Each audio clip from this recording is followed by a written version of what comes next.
J'ai passé plus de temps de ma vie à être développeur junior que tech lead. Et donc on va voir les 7 erreurs les plus courantes que j'ai remarquées chez les tech leads que j'ai eus.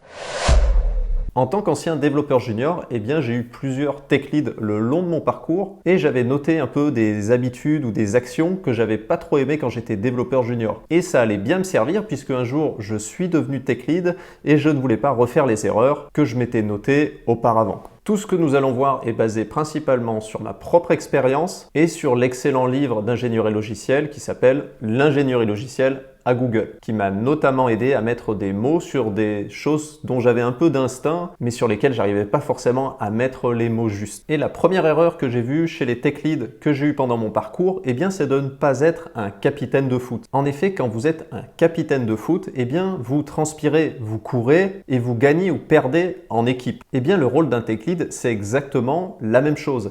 Et bien souvent, on voit des tech leads qui se prennent pour des entraîneurs sur le bord du terrain, une bière à la main, à gueuler des ordres à droite à gauche. Mais rappelez-vous qu'en tant que tech lead, ça n'est pas ça votre rôle, puisqu'on n'a jamais vu une équipe de foot qui gagne et son capitaine qui perd. Ce que je veux dire par là, c'est que vous faites partie intégrante de l'équipe et que votre boulot, c'est pas d'être le plus rapide ou le meilleur buteur.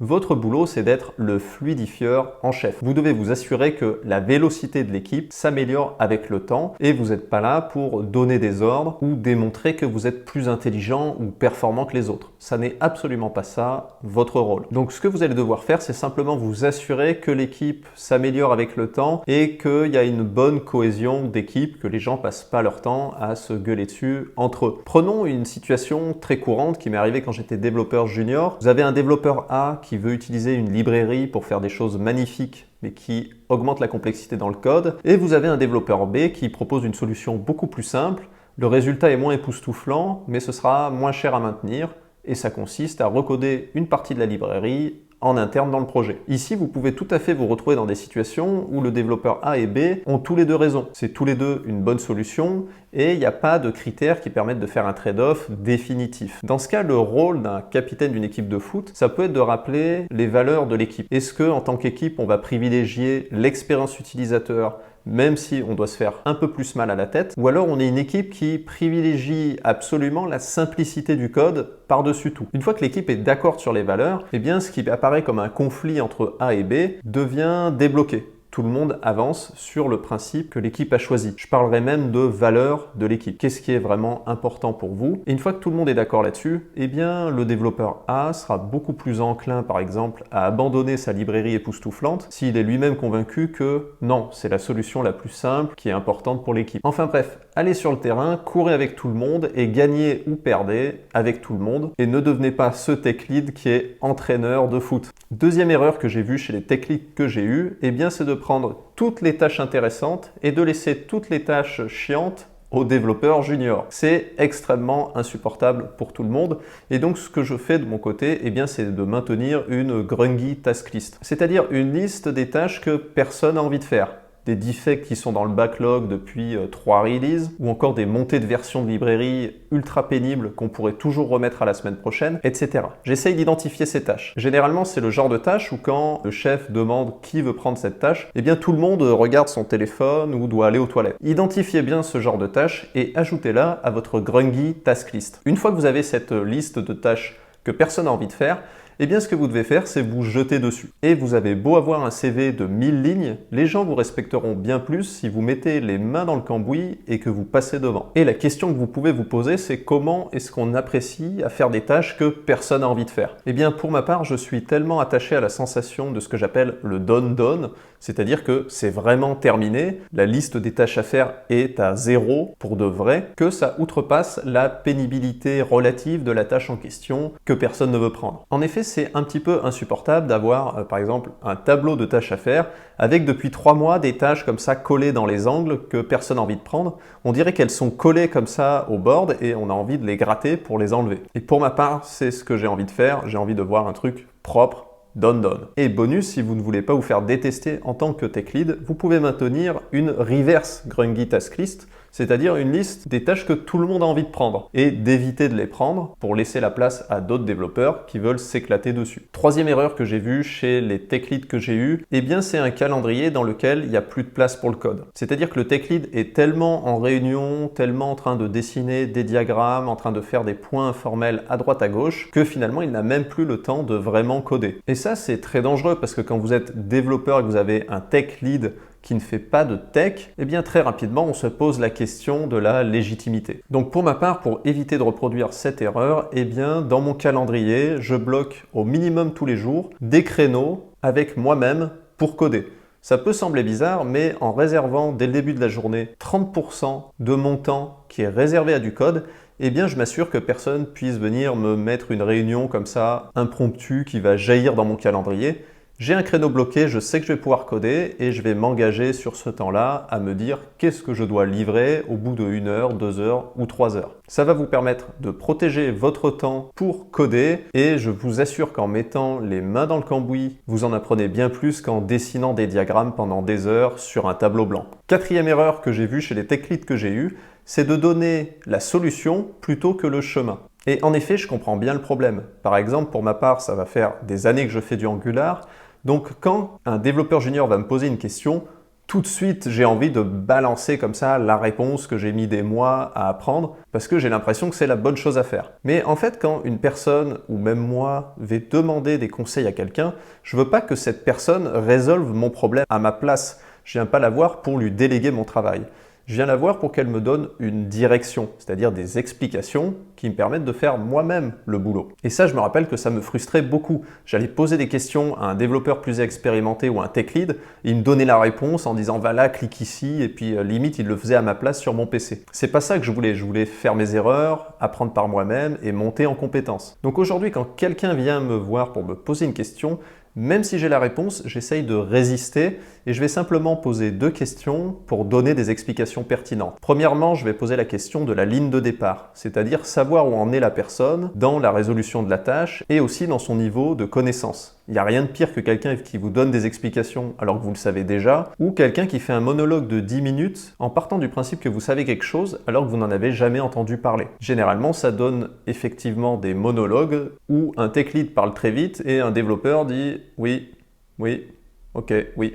Et en fait, il veut juste partir parce qu'il se sent prisonnier dans cette discussion. Et à l'inverse, il me faut aussi la ligne d'arrivée. Qu'est-ce que veut vraiment atteindre ce développeur? En effet, il n'y a rien de pire que d'aller voir quelqu'un pour lui demander de l'aide et cette personne commence là aussi à partir dans un monologue en donnant des explications qui ont l'air très intelligentes mais qui ne correspondent même pas à votre problème. Et donc là aussi, vous êtes parti ou vous vous retrouvez coincé dans une discussion. Assurez-vous toujours du point de départ et du point d'arrivée de la personne en question pour pouvoir calibrer vos explications et être pertinent. Ensuite, une fois que la personne a les grands axes et des explications pertinentes, eh bien, elle va pouvoir résoudre le problème par elle-même, monter en compétence et monter en responsabilité dans ce qu'elle fait. Et donc ça, c'est tout bénef pour votre équipe. Cinquième erreur que j'ai vue chez les tech leads que j'ai eus, eh bien, c'est de ne pas donner une trajectoire, un objectif défini. C'est-à-dire que j'allais au boulot, je déplaçais des tâches Jira de gauche à droite le plus vite possible, puisque c'était, entre guillemets, le seul critère qu'on avait, c'était de livrer le plus rapidement possible. Le problème, c'est que tout ça est très répétitif et ennuyant, et puis en plus, des fois, vous avez des feedbacks négatifs ou positifs sur votre travail,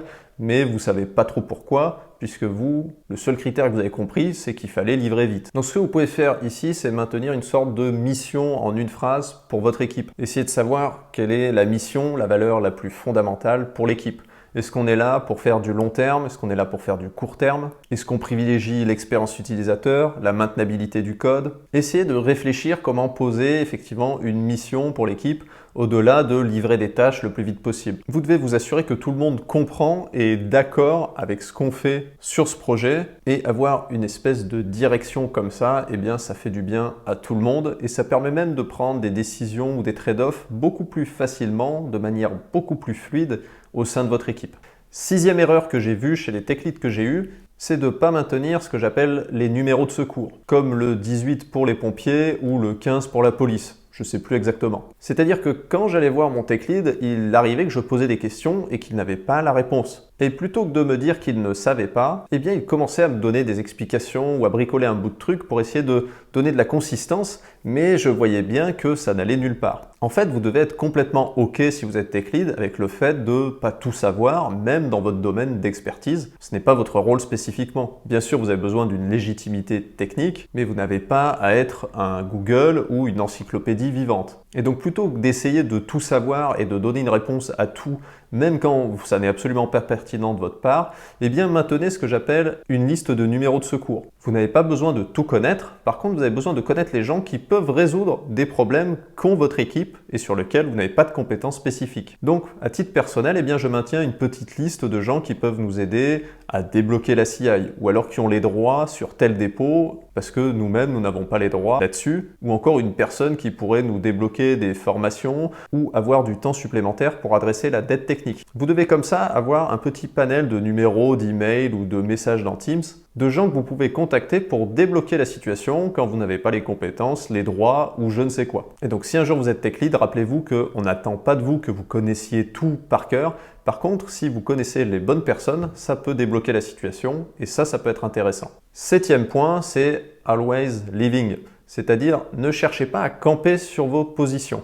Si vous êtes tech lead, votre but, ça va pas être d'écraser les gens pour les empêcher de prendre votre place un jour. Les gens qui sont entre guillemets dans un sentiment d'insécurité ou avec une vision très court terme de ce qu'ils font vont chercher à devenir irremplaçables, c'est-à-dire mettre des verrous autour de leur poste pour être sûr qu'on ne le prenne pas. Donc on va avoir des comportements bizarres comme embaucher des gens beaucoup moins compétents que vous ou alors chercher à prendre des décisions sans demander l'avis de quiconque. Mais si vous avez une stratégie à plus long terme de votre carrière, vos compétences ou de ce que vous voulez faire dans votre vie, vous avez compris que vous devez être remplaçable. C'est-à-dire que vous devez jouer collectivement. Comment vous pouvez faire monter suffisamment en compétence les gens qui travaillent avec vous pour qu'un jour ils puissent vous remplacer. C'est comme ça et uniquement comme ça que vous allez pouvoir développer vous-même de nouvelles compétences pour accéder à plus de responsabilités et surtout que vous allez aussi pouvoir scaler le leadership ou le management dans l'entreprise dans laquelle vous travaillez. Imaginez une entreprise où tout le monde sécurise son poste, eh bien plus personne n'évolue. Et donc j'essaye d'appliquer 3 règles simples pour qu'un jour je puisse être remplacé